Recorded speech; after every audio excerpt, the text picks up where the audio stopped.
Welcome to Step Into the Pivot.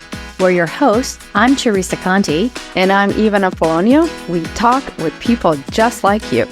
We have honest conversations about current issues that women and men face and how we pivot to address them in our lives. This podcast is your companion as you step into a workout or take some time for yourself. Hi, everybody, and welcome to this week's episode of Step Into the Pivot, where we welcome a wonderful guest, Brendan Helms. Brendan, welcome to the show. Yeah, grateful to be here. Excited to share my journey along with multiple pivots. Well, Brandon, thank you so much for being here. I've known you for a few years now. I love when I can see you in person because you're always one of my biggest supporters, and I just truly appreciate that. And I appreciate you coming to us and saying, "Hey, I'd love to be on this podcast." You are just one of those guys who always is really true, really authentic. And I've seen you recently, like, really step up from the mentor coach and really be an ally to other women. And I think that's such an amazing piece of who you are. It's amazing for our industry. It's amazing for the women you're affecting. And I know when I put a post on LinkedIn, you're almost always one of the first people to respond to it. So it always makes me happy that, to see you and that kind of thing. So you recently made a change. I'd love to have you talk a little bit about how important it is to really, stay true to yourself when you're in this journey, and, how that is such an important part of who you are. Yeah, absolutely. Well, as you can hopefully tell, I'm not too old, but I did just turn 40, which of course for many of us is a huge milestone. And throughout my journey, I've had a great wife for 16 years now, who's been coaching and training me for almost 20 years. So that's created a great foundation. And then secondarily to that, as it kind of hit that 40 mark, I realized, I've been dating myself for 40 years almost. And you kind of learn new things and you figure things out over the years and through your career progression. And each step in that career progression, I've learned a ton of things about myself. And so what happened recently was I had the opportunity to join a great organization called MarshBerry. And Teresa, as you have seen, that has given me greater flexibility to really go out there and build my personal brand in the context of what the overall organization has been doing. And for me, it has been an amazing fit because my background's a little bit unique. I won't go through every step, but I've had 7 different roles in 18 years of my career journey. And the last 3 were interesting in terms of I spent almost a decade helping build 2 $20 billion plus financial advisory teams, primarily focused in the institutional space, but then building the bridge from the institutional clients via financial wellness to private wealth. And I didn't have equity. Eventually, I kind of got to the point where I loved the model, but I wanted a bigger platform to be able to share and impact and share successes and expertise and all those fun things. And hence I moved into a DCIO role in the Southeast for a large global asset manager. And I had a great platform, but I was still a little bit limited on what I could do within that platform. And so MarshBerry has been amazing in terms of I get to use the secret sauce of having been an advisor, and now I get to consult with advisors. But now I really have the flexibility, and I'm going to call it limited constraints on being able to share the journey, be more authentic, really connect. And the terminology that I've been using here lately is to really make M&A human, because we all live in that world of finance, which is very numbers oriented. And so throughout that journey, whether you're an advisor with your clients or, even in my role now, there's stories behind the numbers. And that's my job to kind of uncover the story of why were you successful, but then ultimately, where do you want to go? And how can we use that story to help you continue to build a more successful organization? What a beautiful landscape you're describing. And this is really something I talk about very often. And it's wonderful to meet folks who are living it and teaching it.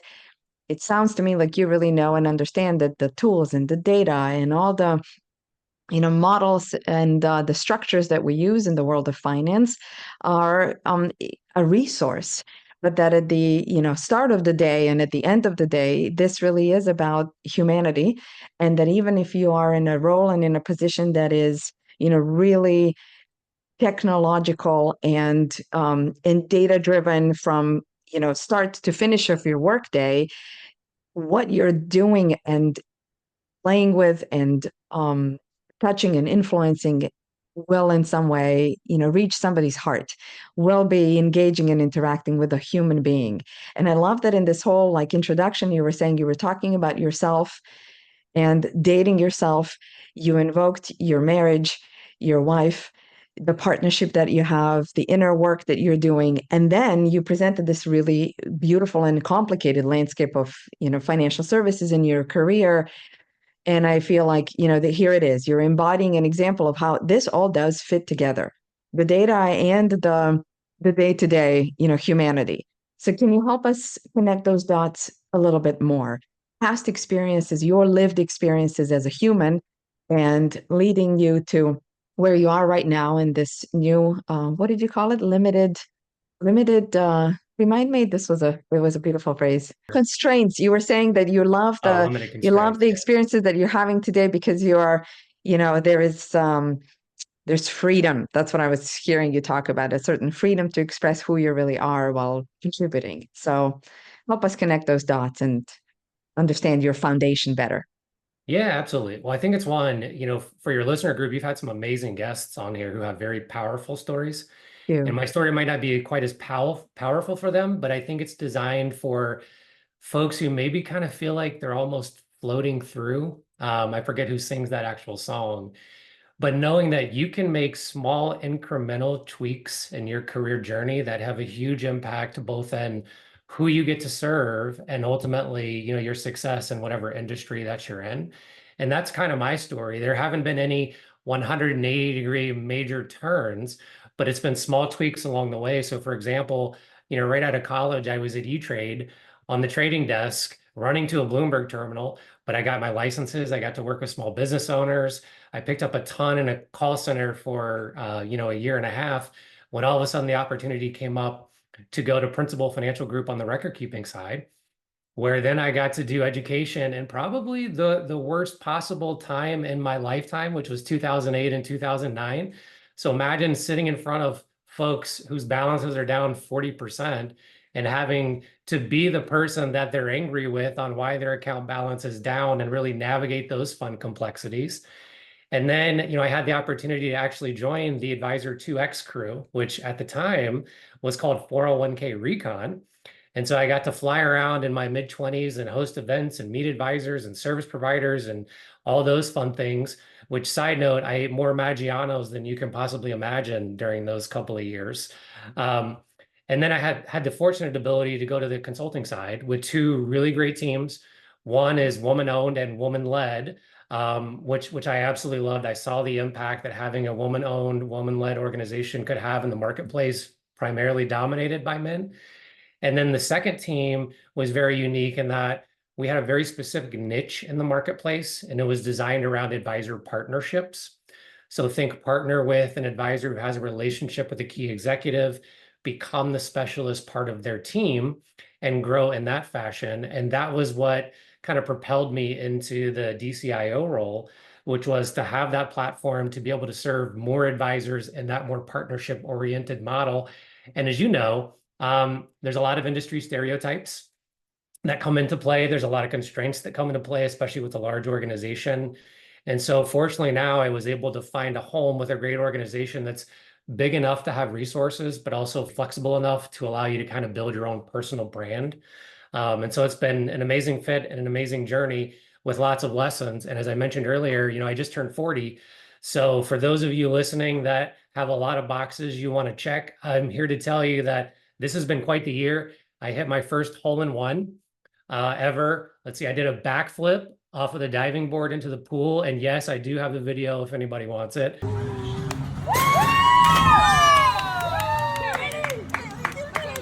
I ran 2 half marathons. One of them was also with my wife, so it was her first. Let's see, I'm training for a marathon coming up in December, and then I've got a new job. So no matter where you are and both your career and life journey, there is so much opportunity to continue progressing. So I love so many things you said, going back to like your first thing, you talked about being authentic. And I love that because that is one of my mantras for sure. I love people are authentic, be who you are. And that's fantastic. But, I think you also said in there a few times, like, I love that you kind of put that in perspective, that life is not always a big pivot, right? A lot of us do have a big pivot. Something happens, I had breast cancer, you get divorced, like, can be any number of big pivots, but we all have those little pivots that kind of shape who we are and continually shape us, right? And move us forward or give us a new goal or whatever that looks like. So to me, I really love that. The word you said the most continually throughout everything you've said is impact. And I really also really love that word. I actually wrote it down when you said it the first time, and then you continued to say it a few more times. Having that impact. And I think you're showing that in some of the ways you're doing, right? Like, can you talk a little about how you want to make an impact, how that works into your values, right? Your unique value system. And I also love that you talked about how you've made these little pivots in your current industry, right? You've kind of stayed in this industry, you like it. And a lot of us do that, right? But maybe move to something different, something more challenging. Can you kind of tie those maybe together for our listeners? Because I think that they do all tie in a lot of ways. Yeah, so a lot of it for me, I mean, I'm going to call it the why behind a lot of the decisions and the why behind, what I'm doing right now. And it's really interesting for me because I think that similar theme, which I probably didn't realize it for 10 or 15 years, was permeating through each step in my journey. And I think, like, for example, participants is a good example where, like, I knew when I went out and worked with participants that I was having an impact in their lives, whether they knew it or not. And I think that's kind of ultimately what has driven me over time as the why. So right now it's very much centered around, being able to work with these business owners, and they make very important decisions. I mean, Teresa, you've been through the entire life cycle of building, growing, and selling an organization. And the way that I view it is very much of every decision that you make as a business owner should be about, of course, you and your employees, but ultimately it needs to benefit your clients. And so I think that's kind of the theme that's permeated through each step of my journey, which is, impacting the ultimate client, which in this case was, participants or shareholders or whoever it may be in each particular organization. Yeah, you're continuing that theme that you introduced in the beginning, talking about the data and the numbers and the humanity of it too. And so it seems to me like that's exactly what you're talking about. When you're talking about ultimately it has to be about the clients. There has to be that awareness of what this really means from a human element perspective, even when you are just with the spreadsheet or with the, in a conversation that is, an internal conversation, but can you keep that bigger, higher perspective in mind in terms of who is this ultimately serving and what's the big picture? And I find that, sometimes folks in the financial services industry feel like those more heart-centered conversations are going to take away from the focus on the business goals, on the bottom line, the focus on the like, but we have to. And I don't see that to be the case. I mean, I think you invoked our friend Teresa here, and with her whole, journey that we both had the, blessing to witness. I mean, I think this, Teresa, you talked about this a little bit on some of our previous episodes. From a bottom line perspective, she knew what she was doing, being a heart-centered, conscious leader in the industry and making decisions and difficult decisions, sometimes easier decisions. Can you contextualize that for us here? Just the sense of like the goals and the data and the projects that you're keeping in mind while dropping into the human heart-to-heart conversation. Well, the beauty of it is it's just a natural progression of the conversations. I may be a little more, I'm going to call it heart-centered to use the verbiage than many of the folks and business owners that I get to talk to. But many of them, the term that I like to use is many advisors are great students of the business, but very few are great stewards of their business. And so I think a lot about kind of the ideal client that I want to work with, and having the flexibility to go anywhere, to work with, any size firm across insurance, retirement, and wealth advisors. And there's so much opportunity to work with very similar minded folks who are building organizations that are ultimately about their clients, and they're being great stewards of their business all at the same time. So that's a lot of how I think about it. And then the secondary component, and I would tell you, this is one of the biggest challenges that we see in the industry, and I'm sure many industries face as well, which is the human capital component.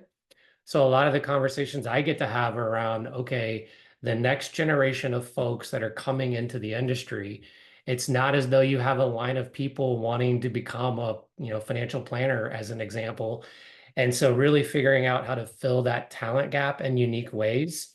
And I know, as we kind of talked about as we got ready for our conversation, very strong desire to help equip that next generation, to kind of fill the gap, because a lot of firms right now, you have a 55-plus-year-old owner, and then you have a generation two, and you may even call them a generation three, who are 30. And so you have both a skills gap and a talent gap to try and fill over a relatively short time period.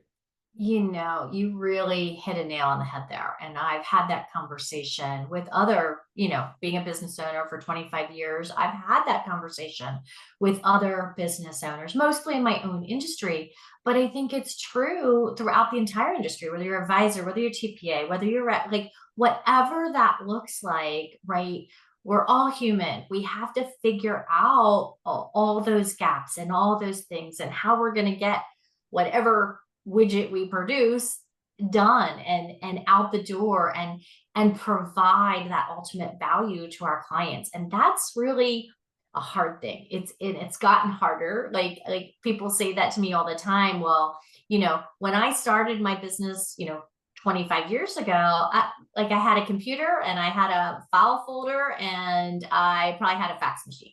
Like, it's a different world today, and having that next generation, and it really is kind of one of my things, is bringing that next generation. And for me, it's women specific, but it's not only women specific. It's bringing them in, teaching them, getting them to stay, getting them to love the business, giving them a career path, and figuring out like where they end up, right? It's such a journey, I guess is the right word, right? I mean, what would you add there, Brandon? I'm curious to hear what your thought is, because we've talked about this not in prep, even like just in regular conversation sometimes. Yeah, I think it's one. And from a personal perspective, we have two young boys. So we have 7-year-old and an almost 10-year-old boys. And I told our now 9-year-old, I said, look, bud, half of your life at our house is over. I don't think he quite understands it, but that probably also weighs heavily into my mindset now of just thinking about the next generation more so. And it's one, I have an advocate, or a person I'm advocating on behalf of right now. And we just chatted this week, and this individual is, 2.5 years into the industry, and is kind of trying to figure out what their next step and their path looks like. And what's really interesting to me, because I dealt with the same thing, is when you're going through it, it's hard to see what the next step and the outcome looks like. And so for a period of time, I kind of just had to turn back to, like, look, you just have to be strong and courageous. You just have to keep doing the work. Don't get discouraged. And it's all going to work out, because when you're in the midst of it, it feels so hard. And so for this particular, person I'm advocating on behalf of, we're navigating different avenues that they can go down. We're connecting with different people in the industry to ultimately determine, what do you like doing? Where is there a need, and what's the perfect fit for you?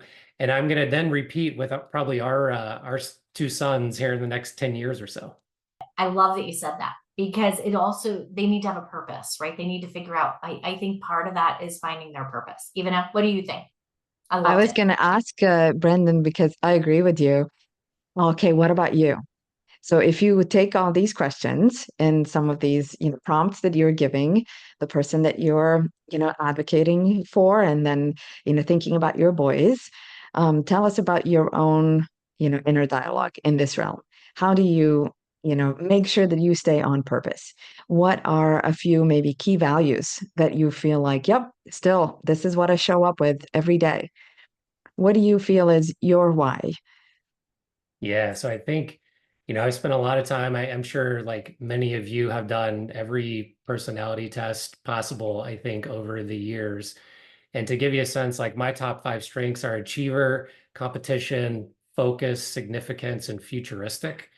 And it's interesting, I think when I was, 23 or 24, they were probably slightly different. And then I took it again a few times. And I would tell you, those are relatively spot on for any of you who have done those. And so you kind of have that foundation of understanding, one, who you are, but then you have to figure out sort of what your driving purpose is, Ivana, to your question. And for me, the why still goes back to, every decision that's made, everything that I do is ultimately about the end client. Whether it's, and you think about the life cycle of most financial advisors, not to get too specific, but when you're small, you're thinking about growing.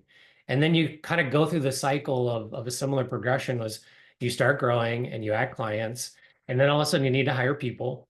And then you have to figure out the infrastructure, and then you have to figure out, do I expand my services based on what my clients need?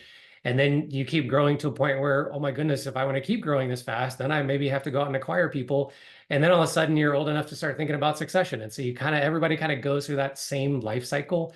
But I think if you have that same theme or why permeating throughout, and I would tell you, and as a younger person, I think that's hard to figure out, when you're new into the industry, still learning about yourself, still trying to figure those things out.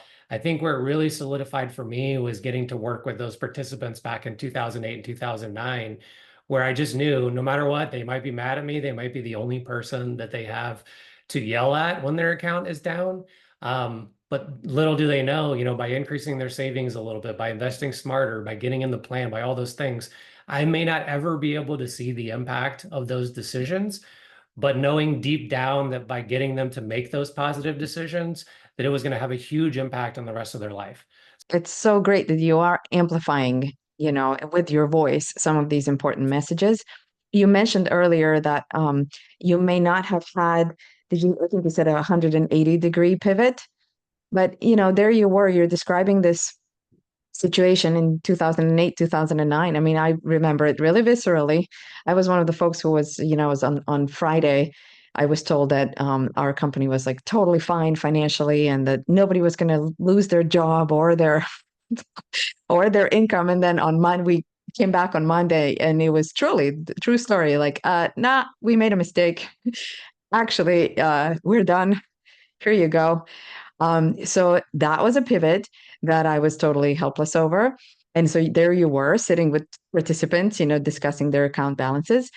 That 180-degree pivot can show up at any point. I am hopeful that in your life, this continues to be the case, that there are no major 180-degree turns, down the road.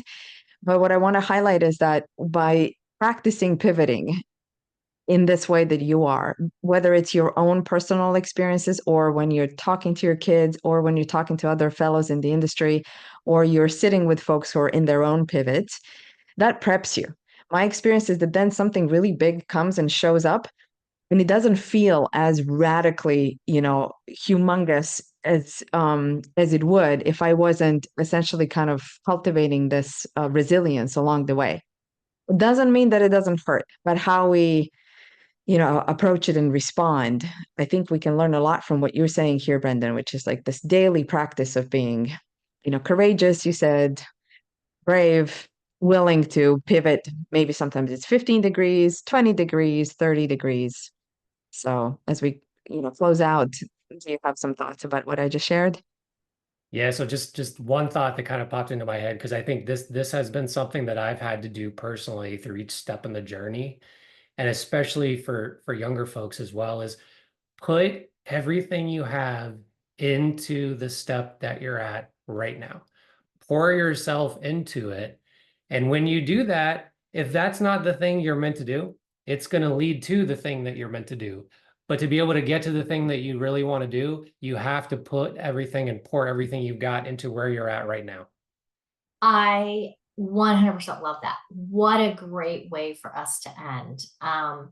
It's such an important message, Brandon. I don't think there's anything really left to say, because I think you hit the nail on the head there, right? Totally true.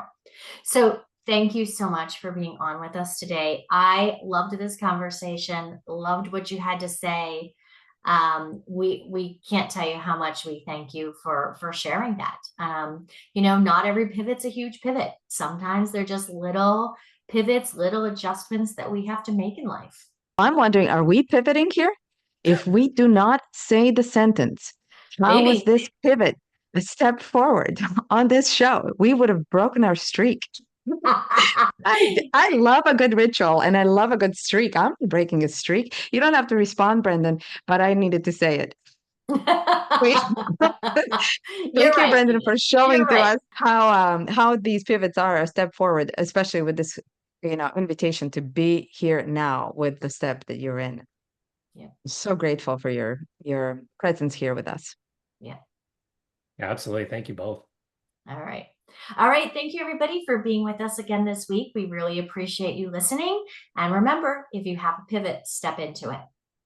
Thank you so much for joining us on this episode of Step Into the Pivot. We hope you found inspiration and valuable insights from our conversation. Remember, life is a series of pivots, and it's in those moments of change that we truly grow.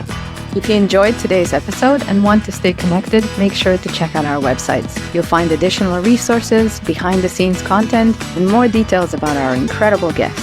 We love hearing from listeners, so reach out with your thoughts, questions, or your own pivot stories. To keep the conversation going, be sure to follow us on social media. We're on LinkedIn and Instagram, where we share updates, quotes, and engage with our amazing community.